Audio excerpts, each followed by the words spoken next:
I was estranged in my family because my brother was the golden child. When I moved out and bought myself a house, they demanded through the court to give it to my brother. They lost the case and owed me $120,000. I've been holding on to this for years, and I'm not sure if I'm even looking for advice or if I just need to get this off my chest. It's hard to explain, but I guess I always knew I wasn't really loved in my family. Not in the way I should have been. I'm the older sibling, 24M, and my brother, Ryan, is 17. 7 years apart. That's enough of a gap that we never really got along. Honestly, I think things started going downhill from the moment he was born. Even as a kid, I could tell that my parents' world revolved around him. It's like he was their golden child, and I was just there. I used to think maybe I was just imagining things, like maybe I was being dramatic, but the more I look back, the more I realize how messed up it all was. For example, let's start with last Christmas. Ryan got a PS5. Brand new, the whole setup, everything he could ever want. Me? I got socks. No joke, plain white socks from Walmart. I don't even care about the socks themselves. I could live with that. But the part that gets me is that it was the only gift under the tree for me. Everyone was gathered around, all smiles and laughs as Ryan tore through his gifts like a rabid animal. The whole house was buzzing with excitement, all for him. And then there's me, holding a small package of socks with this fake smile plastered on my face while everyone completely ignored me. The crazy part is, this wasn't a one-time thing. It was like this my whole life. My birthdays? Forget about it. The last time my family even acknowledged my birthday was when I was like 10. Since then, they either forget or just don't bother. For my last birthday, I celebrated with friends from college because my parents didn't even say happy birthday. No call, no text, nothing. But Ryan's birthdays? Oh man, they go all out. Last year for his 16th, my parents threw this massive party. They invited all the family, all his friends, even rented a freaking bouncy house and hired an entertainer, some kind of magician or whatever. The house was covered in decorations. They had the whole thing catered. I mean, it was ridiculous. It was like the Super Bowl of birthdays. I didn't even get an invite. Yeah, you read that right. I wasn't even invited to my own brother's birthday party. I didn't find out about it until the day before, and when I mentioned it to my parents, they brushed it off, saying they didn't think I'd want to come since I was busy with school. Honestly, I just went out with my friends that day, trying to forget the whole thing. But even as we hung out, I couldn't shake this feeling of being left out, like I didn't belong in my own family. But the real kicker came when my birthday rolled around this year. I didn't expect anything. I've learned not to, but I thought maybe, just maybe, they'd at least acknowledge it. Nope, nothing. I spent the day with my college friends again. They threw me a small party in the dorms, and it was fun. But it's not the same, you know? Your birthday is supposed to be something your family celebrates with you, even if it's small. Ryan's birthdays always reminded me of what I was missing. Like the time he turned 10, and my parents turned the house into some ridiculous pirate adventure theme, with treasure hunts, costumes, the works. Meanwhile, when I turned 10, we had pizza. That's it. And I thought I was lucky to get that. What really hurts is that it's not just about the gifts or the parties. It's the constant reminder that I'm not the favorite, that I never will be. I've tried so hard to be a good son, to get good grades, stay out of trouble, do everything they asked. But none of that mattered. Ryan always had this charm. He's outgoing, athletic, all the things I'm not. And my parents ate it up. When he was born, I remember being so excited to have a little brother. I thought we'd be best friends, play video games together, hang out like the brothers you see in movies. But it didn't take long for me to realize that Ryan wasn't interested in me either. He had his friends, his sports, and all the attention he could ever want. I was just there. I was the backup plan, the forgotten kid. Now, I'll admit, as we both got older, I started to resent him. I don't think it was his fault at first, but he started to realize how much power he had. He could do no wrong in my parents' eyes. If we got into a fight, guess who got blamed? Me. Always me. If he messed up, my parents would just laugh it off or even blame me for not helping him enough. It didn't matter what he did. I was always the bad guy. One time, I remember Ryan lied about breaking the TV. He had this friend over, and they were roughhousing or whatever, and they knocked the TV off its stand. The thing was practically shattered. My parents came home, and Ryan pointed straight at me, claiming I had been the one to knock it over. I wasn't even home. But guess what? They believed him, grounded me for a month, took away my phone, and acted like I was some kind of criminal. At that point, I just gave up. I started keeping to myself more. Spent most of my time in my room or at my friends' houses. Anything to get away from home. But every time I walked into the house, it was like walking into this constant reminder that I didn't matter. My room was small and cramped, while Ryan's was decked out with all the latest gadgets and posters of his favorite sports teams. It was like he had his own little kingdom, and I was just some nobody living in the shadows. I'll never forget my 18th birthday. I thought maybe, just maybe, they'd do something special for me since I was becoming an adult. But nope. I came downstairs that morning, and it was like any other day. My mom was busy in the kitchen, my dad was reading the paper, and Ryan was playing on his new Xbox. Nobody said a word. No card. No gift, not even a happy birthday. It was like I didn't even exist. That was the moment I realized that things were never going to change. Ryan had one. He had taken everything from me. My parents, their attention, their love. And the worst part? He probably didn't even know he was doing it. Or maybe he did, and he just didn't care. Either way, I started to hate him for it. Not just the usual sibling rivalry stuff. I mean hate. The kind where you lie awake at night thinking about how much better your life would be if they weren't around. I know it sounds extreme, but that's where I'm at. Every time I see Ryan's face, I just get this burning anger inside me. I can't stand being around him, and I can't stand being in this family anymore. I've tried talking to my parents about how I feel, but they always brush it off, saying I'm being dramatic or that I should be nicer to Ryan. But why should I? Why should I be nice to someone who's stolen everything from me?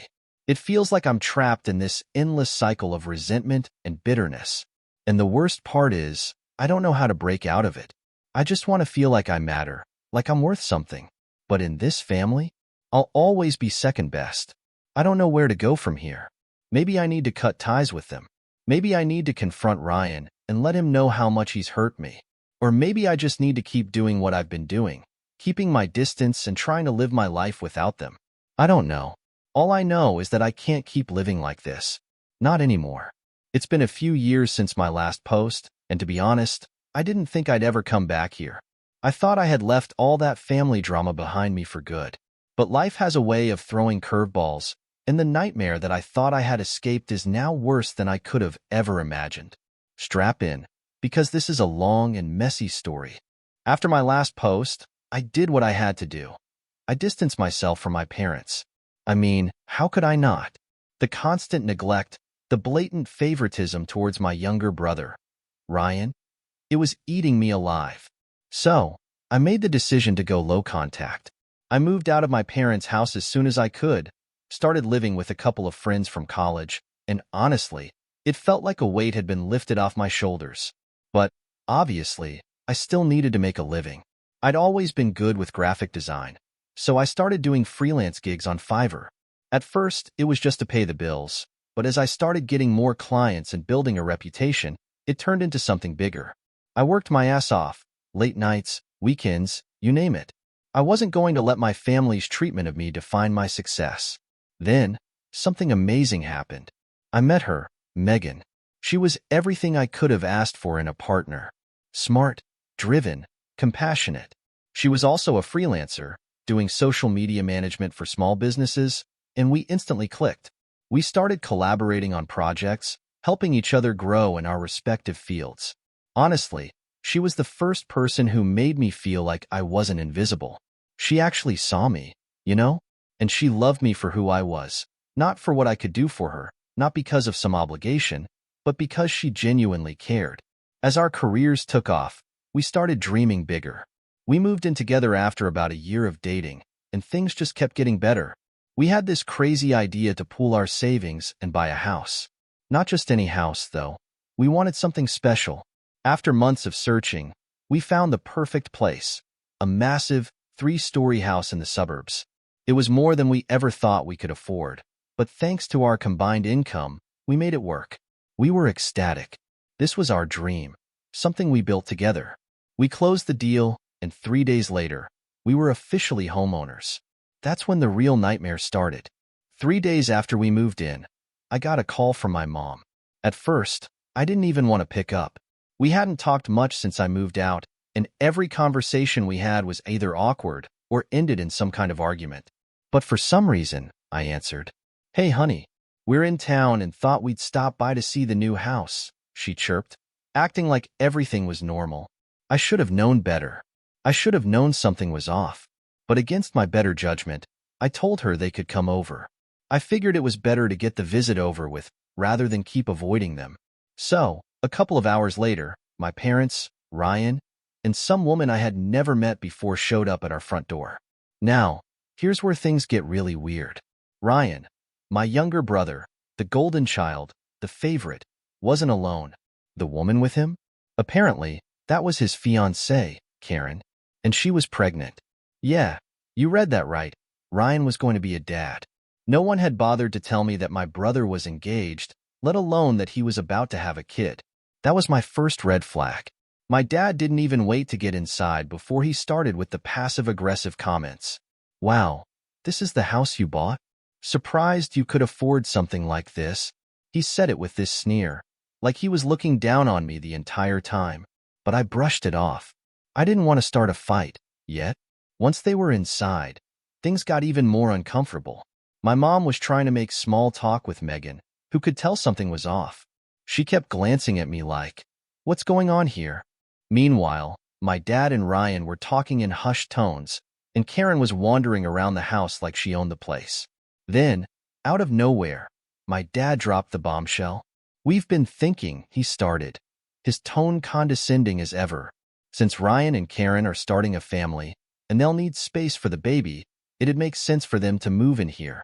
I stared at him, not fully processing what he just said. "What?"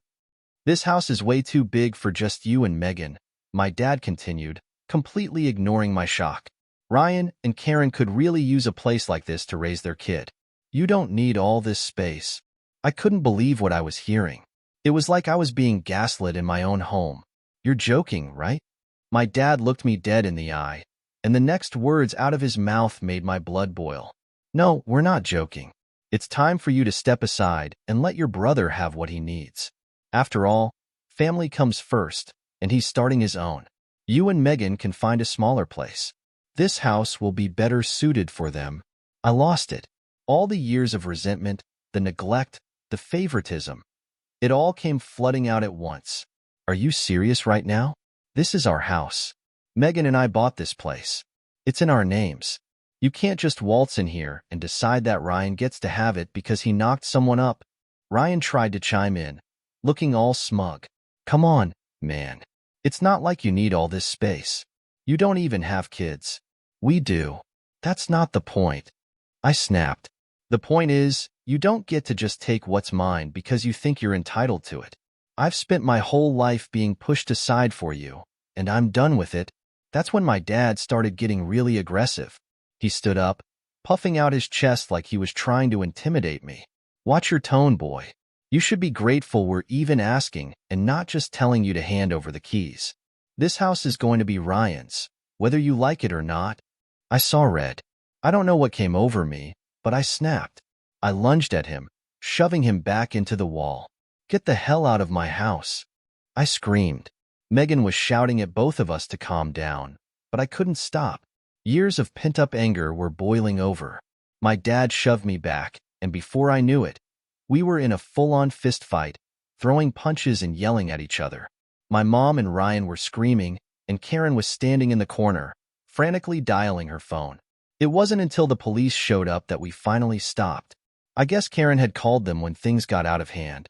They separated us, cuffed me and my dad, and hauled us down to the station.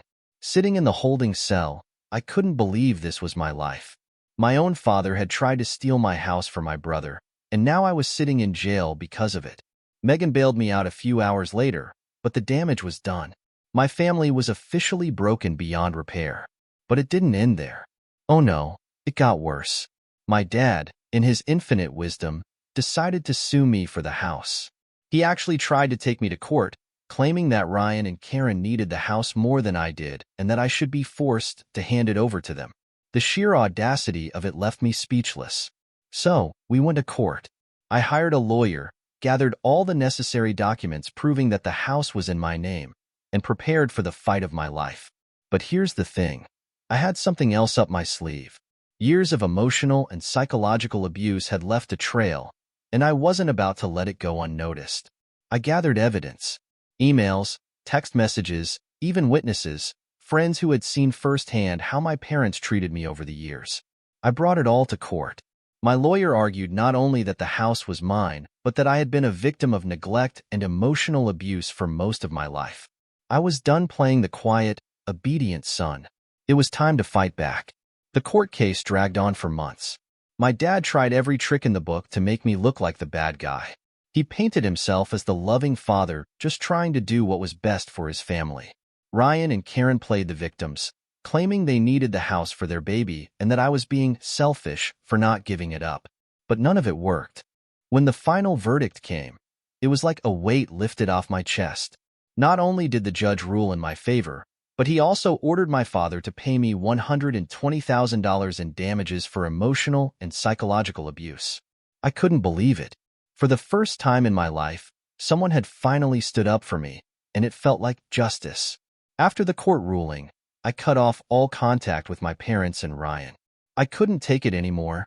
The manipulation, the lies, the constant favoritism. Megan and I finally had the house to ourselves, and we started to rebuild our lives. But the scars from everything that happened will never fully heal. Even now, as I write this, I still can't believe how far my parents want to screw me over. But I guess that's the way it's always been. Ryan was the golden child, and I was just an afterthought. But not anymore. It's been about 3 years since I last updated, and I wish I could say life has been smooth sailing. After the insanity with my dad trying to steal my house, I thought things had finally settled down. I thought I had left all the family drama behind me for good. But if there's one thing I've learned, it's that my family will never stop trying to drag me back into their toxic mess, no matter how hard I try to distance myself. Let me give you a little background before I dive into the nightmare that happened recently. 3 years ago, Megan and I finally got married. It was one of the happiest days of my life, and I can honestly say it was the best decision I've ever made. Megan stood by me through all the craziness with my family, and after the lawsuit with my dad, I knew that she was the only person I could truly rely on. We had a small, intimate wedding, just close friends and a few relatives from Megan's side. I didn't invite my parents, my brother, or anyone else from my family. After everything they put me through, the manipulation, the abuse, the lawsuit, I didn't see the point. I didn't owe them anything, and I wasn't about to let them ruin my wedding day with their toxic bullshit. Of course, they found out. I'm not sure how, but my mom sent me a long, guilt-tripping email a few days after the wedding, saying how hurt they were that they weren't invited. My dad didn't bother reaching out, which was fine by me. But Ryan, my younger brother, he was the one who lost it. I guess I should have seen it coming. Ryan had always been the golden child, the one my parents bent over backward to please. He never took responsibility for anything in his life, and he always had someone else to blame for his mistakes. After the court ruled in my favor and ordered my dad to pay me $120,000, my parents' financial situation took a hit. They weren't bankrupt or anything, but they weren't living as comfortably as they used to. Ryan, being the spoiled brat he is, couldn't handle it. He didn't get the house he thought he was entitled to. His dad had to cough up a huge chunk of money, and I guess that was the beginning of the end for him. His fiancée, Karen, left him a few months after the court case. From what I heard through the grapevine, she took the baby and moved back in with her parents. I never got the full story, but I have no doubt it was because Ryan couldn't handle the pressure. That's where I come in. In his mind, all of this was my fault. My dad losing the court case, their financial problems, Karen leaving him. It was all because of me. And that's when things took a very dark turn. It was about a month after my wedding. Megan and I were still settling into our new life together, enjoying the peace that came with finally being free of my family's toxic grip. One afternoon, I decided to go for a walk around the neighborhood. I like to clear my head sometimes, just walking through the quiet streets, enjoying the fresh air. It was a normal day, Or at least, it should have been. I was halfway down a block when I saw him. Ryan. He was standing on the corner of the street, staring at me with this look of pure rage in his eyes. I froze for a second, not sure if I was seeing things. We hadn't spoken in years, and I had no idea why he was here, in my neighborhood, out of nowhere. Ryan? I called out, confused. What the hell are you doing here? Before I could even process what was happening, he came charging at me. He wasn't empty-handed either. He had an iron rod in his hand, like something ripped straight out of a construction site. What the fuck, Ryan? I shouted, trying to back away. But he was too fast. He swung the rod with all his strength, and before I could even react, it connected with my side. The pain was instant, sharp, like fire spreading through my ribs. I doubled over, gasping for breath, but Ryan wasn't done. He brought the rod down again, this time aiming for my legs. I heard the sickening crack as it connected with my left shin, and I went down hard, collapsing onto the sidewalk. You ruined my life. Ryan was screaming, his voice cracking with anger. This is all your fault. Dad went broke because of you. Karen left me because of you. Everything's fucking ruined because of you. I tried to get up, to defend myself, but my body wouldn't cooperate. The pain was overwhelming, like every nerve in my body was on fire. Ryan stood over me, his face twisted in fury, and raised the iron rod again. I braced myself, knowing what was coming, but I couldn't move. I was completely helpless. The next blow landed on my right arm, and I felt my bones snap under the force. It was like time slowed down. My vision blurred, and the world around me became distant, muffled, like I was underwater. I couldn't even scream.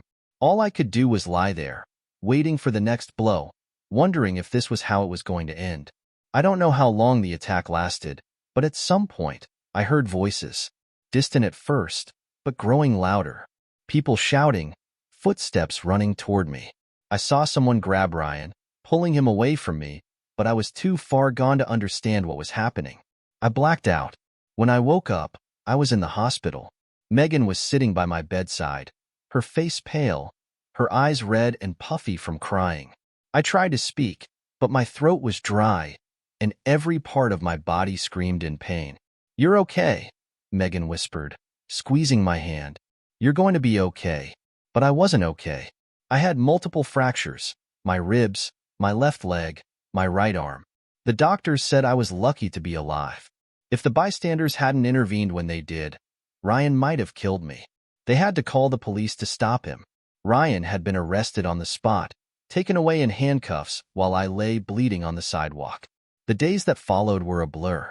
I was in and out of consciousness, the pain meds keeping me sedated while my body slowly began to heal. Megan stayed with me the entire time, refusing to leave my side.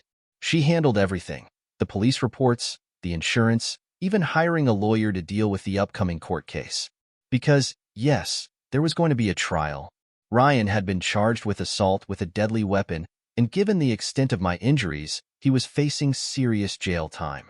When I was finally lucid enough to understand what was happening, Megan filled me in on the details. Ryan had completely lost it. After Karen left him, he spiraled into a deep depression. But instead of taking responsibility for his own failures, he blamed me. According to the police report, Ryan told them that he had been waiting outside my house for hours, planning the attack. He came prepared, with the iron rod he had taken from a construction site near his apartment. But the worst part?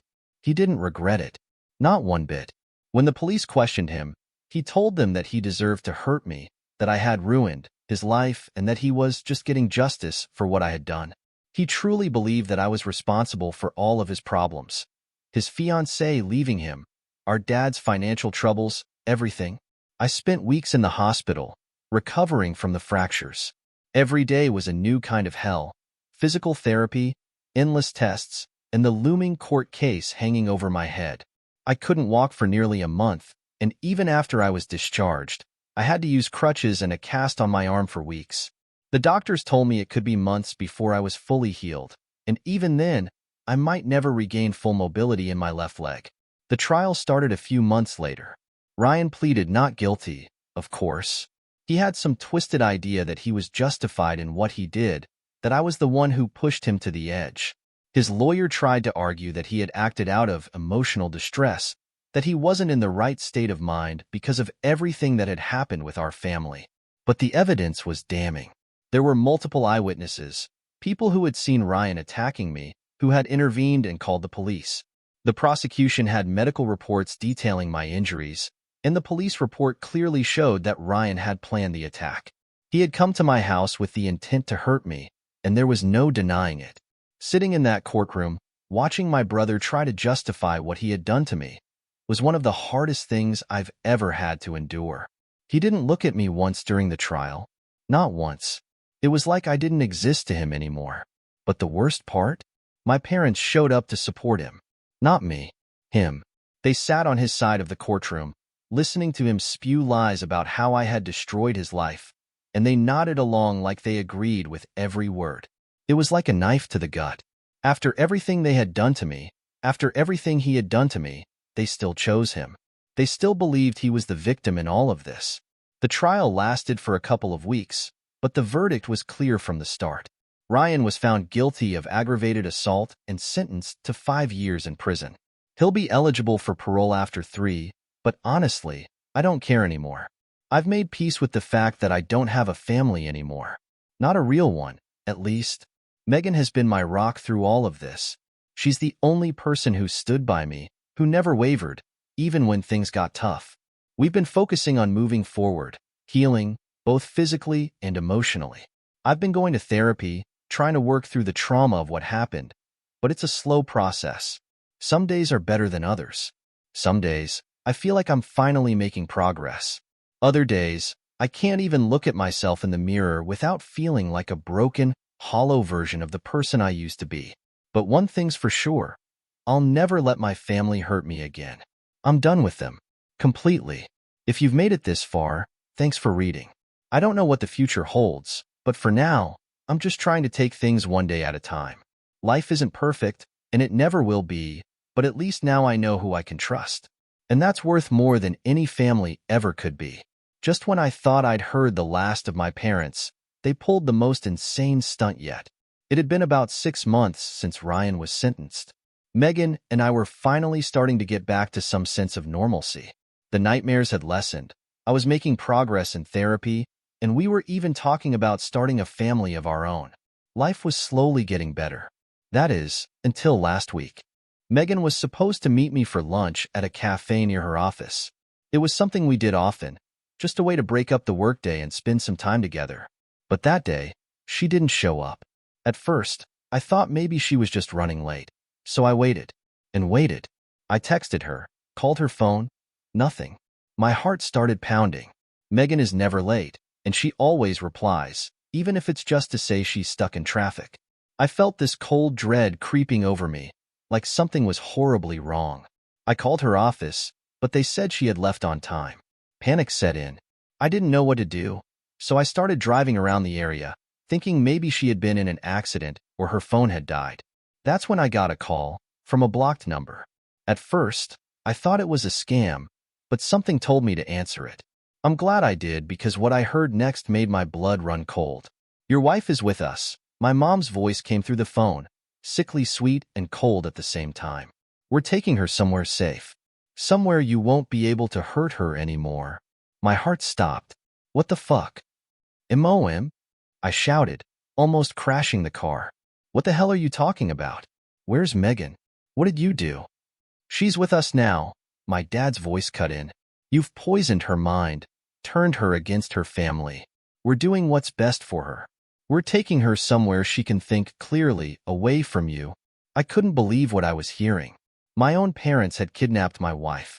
They genuinely believed I was some kind of villain in their twisted narrative, and now they were taking Megan, the love of my life, because they thought they were saving her from me. I don't know how I managed to stay calm, but I told them, "If you don't bring her back right now, I swear to God, I'm calling the police." My dad laughed. Actually laughed. "You think we're afraid of the police? We're her family, not you. She's better off without you." I had never felt such blind rage in my entire life. I hung up and immediately called the cops. While waiting for them to trace the call, I was losing my mind. All I could think about was what they were doing to her, where they could be taking her. Hours passed, and it felt like an eternity. Finally, I got a call from the police. They had found Megan. My parents had taken her to some rundown motel on the outskirts of town. They were keeping her locked in a room, trying to deprogram her, saying she needed to leave me and come back to the family. Megan, being the badass she is, had already managed to escape the room and run to the motel lobby, where she begged the clerk to call the police. By the time the cops arrived, she was safe, and my parents were arrested on the spot. They've been charged with kidnapping, false imprisonment, and a slew of other crimes. I don't know what's going to happen to them now, but I honestly don't care. As far as I'm concerned, they're dead to me. Whatever delusions they've created in their minds, whatever story they've told themselves to justify their actions, it doesn't matter anymore. They tried to take away the one person who means the world to me, and I'll never forgive them for that. Megan is safe now, and that's all that matters. But I'll never forget the sound of my mom's voice when she said they were doing this for her own good. It was like they were living in some alternate reality, where they were the heroes and I was the villain. I don't know what the future holds, but one thing's for sure. I'm done with them. Forever. And now, it's time to finally, truly move on.